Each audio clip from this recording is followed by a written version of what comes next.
პლასტიკის ნაწარმის საშიშია ადამიანის ჯანმრთელობისთვის, ამაზე ექსპერტებიც საუბრობენ.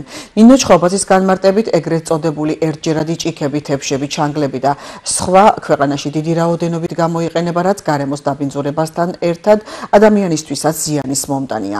საქართველოში ჩატარებული კვლევის შედეგებით ქვეყანა ყოველწლიურად დაახლოებით 612.5 მილიონ ერთჯერადი გამოყენების პლასტიკის ნივთს მოიხმარს.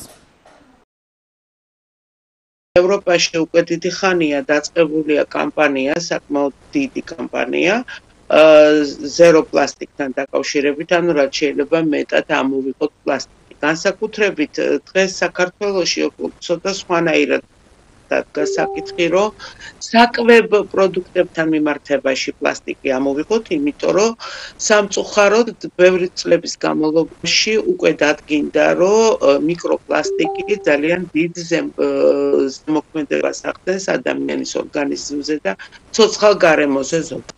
ძალიან სამწუხაროა, რომ ბევრ შემთხვევაში ეს საკვებ პროდუქტებში შეფუთვის მასალად არის გამოყენებული.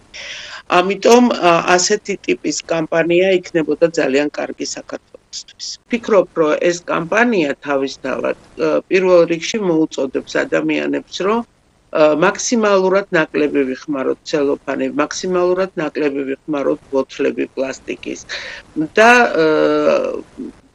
პრაქტიკულად არ მოხდეს დაბინძურება ორგანიზმებში, იმიტომ რომ კიდევ ერთხელ ვამბობ, პლასტიკის კვლევები, რომელიც ჩატარდა ცოცხალ ორგანიზმებზე, ამცნობს იმას, რომ ის ძალიან სერიოზულად მოქმედებს ენდოკრინოლოგიურ სისტემაზე,